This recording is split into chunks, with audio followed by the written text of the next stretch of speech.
Il y a des moments où l'on se sent fatigué, un peu à bout, alors que sur le papier, tout va à peu près bien. On dort, on travaille, on fait ce qu'il faut, et pourtant à l'intérieur, quelque chose s'use. Pas brutalement, mais lentement, en silence. Dans ce podcast, j'aimerais vous parler aujourd'hui de 4 choses très courantes que beaucoup de personnes font sans s'en rendre compte et qui, à la longue, épuisent profondément l'énergie intérieure. Pas des erreurs spectaculaires, pas de mauvaises décisions, ce sont ce que j'appelle des erreurs invisibles qui pavent notre quotidien. Des manières de fonctionner devenues normales, mais qui nous éloignent peu à peu de ce qui nous fait du bien. Alors si vous avez parfois l'impression de tenir bon mais de ne plus vraiment vous sentir vivant, de faire beaucoup sans vous sentir nourri, alors ce podcast est pour vous. Je suis Julia, je suis psychologue clinicienne et sur cette chaîne, je vous transmets des outils thérapeutiques pour mieux comprendre votre fonctionnement intérieur et apprendre à prendre soin de vous sans vous forcer, sans vous juger, avec bienveillance. Je publie une vidéo par semaine et j'alterne avec une vidéo explicative qui vous permet véritablement de remplir votre boîte à outils thérapeutique pour aller mieux, avec une vidéo plus pratique, une méditation ou une hypnose pour pratiquer concrètement ce qui aura été abordé dans le podcast précédent. Vous retrouverez tous les thèmes des podcasts dans la playlist du podcast des émotions et toutes les autres vidéos en utilisant la petite loupe sur ma chaîne. Dans cet épisode, je ne vais pas vous dire ce que vous devriez faire de plus.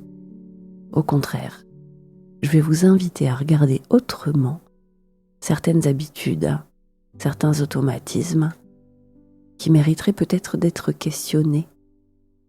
Alors prenez ce temps comme une pause, un moment pour remettre de la conscience là où on s'épuise parfois sans le savoir. Beaucoup de personnes arrivent en consultation en me disant « Je ne comprends pas, je fais tout ce qu'il faut et pourtant je suis épuisée. » Travailler, assumer, gérer le quotidien, c'est ce qui nous fait tenir. Et pourtant, à l'intérieur, quelque chose s'épuise lentement. Cette fatigue-là, elle n'est pas forcément liée à ce que vous faites. Elle est souvent liée à ce à quoi vous donnez votre énergie, jour après jour, sans jamais vous arrêter pour vérifier si cela vous nourrit réellement. Et j'aimerais être claire là-dessus. C'est pas une erreur consciente, c'est pas un manque de lucidité. C'est un fonctionnement que l'on apprend très tôt. Alors, nul besoin de sortir la culpabilité pour se rajouter une couche. Tout ça est normal. Psychologiquement, on s'adapte. On apprend à répondre aux attentes, à gérer les obligations, à faire ce qu'il faut. Et petit à petit, on peut finir par fonctionner en mode automatique, sans jamais se poser cette question pourtant essentielle. Est-ce que ce que je fais me nourrit ou m'épuise? Et le problème, ce n'est pas de donner de l'énergie, le problème, c'est de donner sans jamais se recharger. Ça peut prendre beaucoup de formes. Donner de l'énergie à des relations, à des personnes qui demandent beaucoup, mais qui nourrissent peu. Donner toute son attention à un travail, à un rythme, à des responsabilités, sans espace pour respirer et pour se ressourcer. Être constamment disponible mentalement ou émotionnellement, sans jamais s'autoriser de vraies pauses. Et souvent, on ne s'en rend même pas compte. Parce que tout cela est devenu normal. Parce que tenir a pris la place de vivre. L'épuisement intérieur commence souvent ici, quand on continue à donner son temps, son attention, son énergie, sans jamais regarder ce qui est vraiment précieux pour soi. Et ce qui est difficile, c'est que cette fatigue-là, elle ne disparaît pas avec une simple nuit de sommeil ou quelques jours de repos. Parce que ce n'est pas seulement une fatigue du corps, c'est une fatigue du sens, une fatigue liée au fait de vivre longtemps en décalage avec ce qui nous nourrit profondément et qui donne du sens à notre vie. Alors j'aimerais vous proposer un premier petit outil très simple, sans rien changer tout de suite à votre vie. Juste une question à vous poser et à laisser résonner en vous. À quoi est-ce que je donne le plus de temps en ce moment? Et quand je regarde honnêtement, est-ce que cela me nourrit, m'épuise ou me laisse simplement vide? Il n'y a pas de bonne ou de mauvaise réponse, juste une prise de conscience qui n'appartient qu'à vous. Avec la métaphore de la botanique du cœur, on pourrait dire que cette erreur ressemble à un jardin que l'on arrose toujours au même endroit, par habitude, sans regarder quelles plantes ont vraiment besoin d'eau. Petit à petit, certaines zones s'assèchent, d'autres s'épuisent, et d'autres plantes étouffent sous l'eau. Le jardin perd de sa vitalité. Redonner de l'attention à ce qui est précieux, ce n'est pas en faire plus, c'est souvent commencer par regarder autrement, ce à quoi l'on donne déjà tout.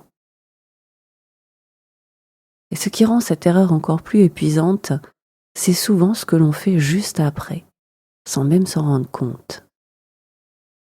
La deuxième erreur invisible est souvent une conséquence directe de la première. Quand on continue à donner son énergie à ce qui nous épuise, quand on fonctionne en mode automatique, il se passe quelque chose à l'intérieur. On commence à se forcer. Pas forcément de manière visible, mais à l'intérieur, silencieusement. On se force à tenir, on se force à être motivé, on se force à relativiser, on se force à aller bien. Et très souvent, ce forçage intérieur est présenté comme une qualité. Il faut être fort, il faut avancer, il faut positiver. Et le problème, ce n'est pas l'envie d'aller mieux. Le problème, c'est la violence douce et délicate que l'on s'inflige parfois en niant ce que l'on ressent. Psychologiquement, se forcer en permanence crée un état de tension interne. Une partie de vous continue à dire « je n'en peux plus », pendant qu'une autre partie répond « tu n'as pas le choix ». Et ce conflit intérieur est extrêmement coûteux en énergie. Beaucoup de personnes pensent que si elles se forcent, elles vont finir par s'adapter. Mais en réalité, plus on se force, plus le système nerveux reste en état d'alerte. Et un corps en alerte permanente ne peut pas se régénérer. Et c'est souvent à ce moment-là qu'on commence à se sentir vidé, irritable, découragé et parfois même coupé de ses émotions. Aller mieux ne passe jamais par le fait de se faire violence. Ce n'est pas en se parlant durement que l'on retrouve de l'élan, de la force ou de la motivation. Ce n'est pas en se reprochant d'aller mal que l'on se répare. Alors l'outil associé à cette erreur est très simple. Remplacer le forçage par l'écoute. Concrètement, quand vous sentez que vous êtes en train de vous pousser, posez-vous cette question. Qu'est-ce que je ressens là, maintenant? Pas pour chercher une solution, pas pour analyser, juste pour reconnaître. Mettez un mot dessus. Fatigue, tension, découragement. Ce simple geste change la dynamique intérieure. Se forcer, c'est comme tirer sur une plante pour la faire pousser plus vite. On croit bien faire, mais on abîme le vivant. S'écouter, au contraire, c'est ajuster l'arrosage, respecter les besoins de la plante et accepter que certaines choses aient besoin de temps pour pousser.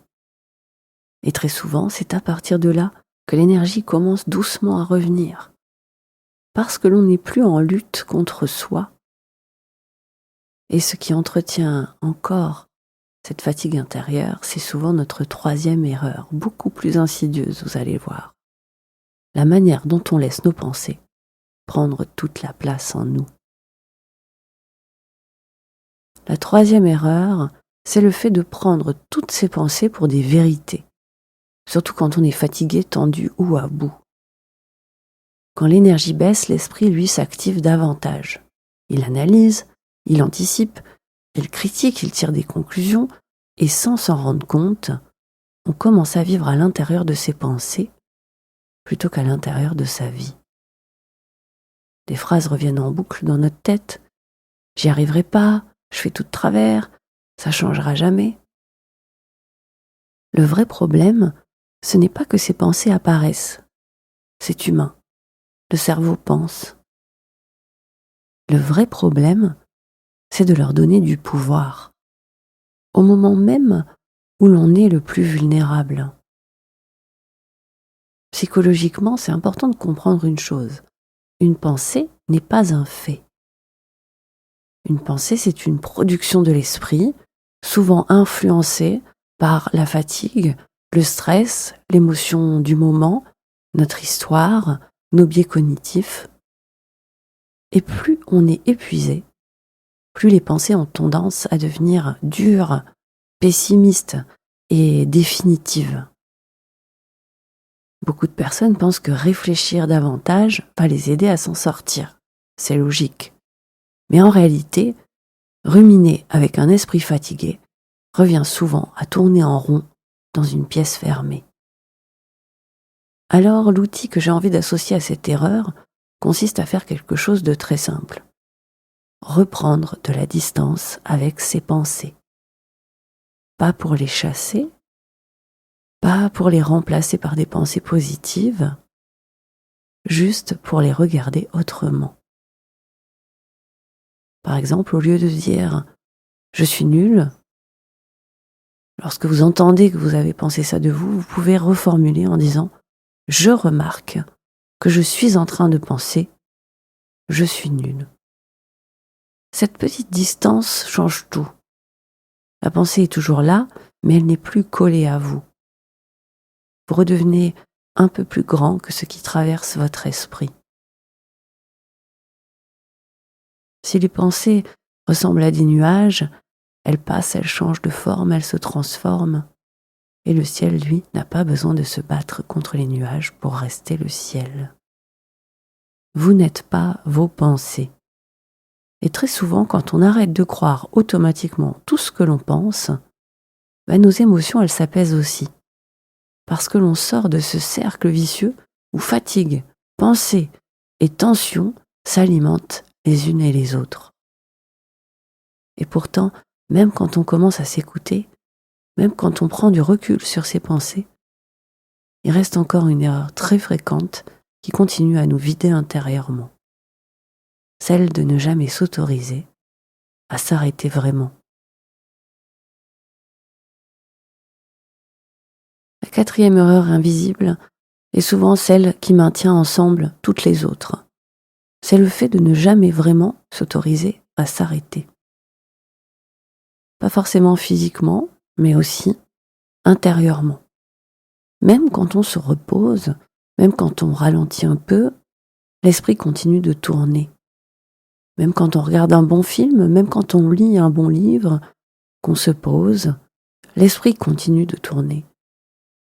On pense à ce qu'il faudra faire après, à ce qu'on aurait dû faire maintenant, à ce qui nous attend. En réalité, on s'arrête sans jamais se poser. Et beaucoup de personnes confondent s'arrêter et se mettre en pause. On peut être assis et allongé en week-end, en vacances même, et rester en état de tension intérieure permanente. Psychologiquement, le système nerveux a besoin de vrais moments où il n'y a rien à gérer, rien à anticiper, rien à améliorer. Et sans ces moments-là de lâcher prise totale, le corps reste en vigilance. Et un corps qui reste en vigilance finit toujours par s'épuiser. Beaucoup de personnes ont appris, souvent très tôt, que s'arrêter était dangereux, mal vu par la société, que ralentir c'était perdre du temps, que se poser c'était risquer de s'effondrer. Alors on continue, on remplit, on occupe le silence, et pourtant, ce sont précisément ces espaces de pause qui permettent à l'énergie de revenir. La dernière clé que j'aimerais vous partager ici est donc très simple. S'autoriser de vrais temps de repos intérieur. Pas forcément longs, mais réguliers. Des moments où l'on ne cherche rien, où l'on ne fait rien pour aller mieux. Des moments où l'on se laisse simplement être. Un jardin ne peut pas fleurir toute l'année sans temps de repos. La terre a besoin de jachère, le vivant a besoin de pause. S'autoriser à s'arrêter, ce n'est pas abandonner. C'est permettre à quelque chose de se régénérer en profondeur à l'intérieur de nous. Et souvent, quand on commence à respecter ces temps-là, beaucoup de choses changent d'elles-mêmes. Parce que l'on n'est plus constamment en train de puiser dans nos réserves, mais en train de les laisser se reconstituer. Si vous prenez un instant pour regarder ces 4 erreurs, vous voyez qu'elles ne parlent pas de manque de volonté. Elles parlent surtout de la manière dont on s'est appris à fonctionner sans toujours s'écouter. Et aller mieux, ce n'est pas devenir quelqu'un d'autre. C'est souvent désapprendre certaines façons de se maltraiter.